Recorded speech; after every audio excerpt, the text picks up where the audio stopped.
నిద్రలేచిన వెంటనే మొదటి అడుగు వేయలేకపోతున్నారా? ఒకవేళ వేసినా భరించలేని నొప్పి, బాధ ఉంటుందా? అరికాళ్ళలో రాళ్లతోనూ సూదులతోనూ గుచ్చినట్టు అనిపిస్తుందా? ఎక్కువసేపు నిలబడలేకపోతున్నారా? వీటన్నిటికీ ముఖ్యమైన కారణం ప్లాంటార్ ఫేషియాటిస్.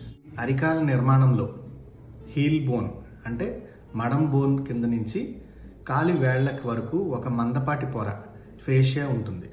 దీన్నే ప్లాంటార్ ఫేషియా అంటారు.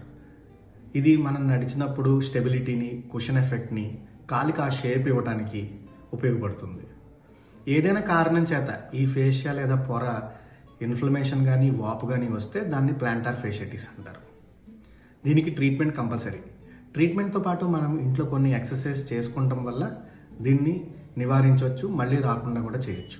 అవేంటంటే టెన్నిస్ బాల్ లేదా ఐస్ గడ్డ కట్టిన ప్లాస్టిక్ వాటర్ బాటిల్ని అరికాళ్ళ కింద ఉంచి ముందుకి వెనక్కి రోల్ చేయడం, పడుకున్నప్పుడు మెత్తటి దిండు కాళ్ళ కింద పెట్టుకోవడం, మనం సాధ్యమైనంత వరకు నడిచినప్పుడు సాఫ్ట్ సోల్ ఉన్న షూస్ కానీ చెప్పుల్నే వాడటం, హీల్ క్యాప్స్ వాడటం, కాళ్ళకి స్ట్రెచ్చింగ్ ఎక్సర్సైజ్, ముఖ్యంగా అరికాళ్ళకి ఎలా అంటే 10 నుంచి 30 సెకండ్ల పాటు ముని వేళ్ల మీద నుంచుండడానికి ప్రయత్నించడం. ఇలాంటివి చేయడం వల్ల మనం దీన్ని నివారించడమే కాకుండా మళ్ళీ రాకుండా కూడా ఆపచ్చు.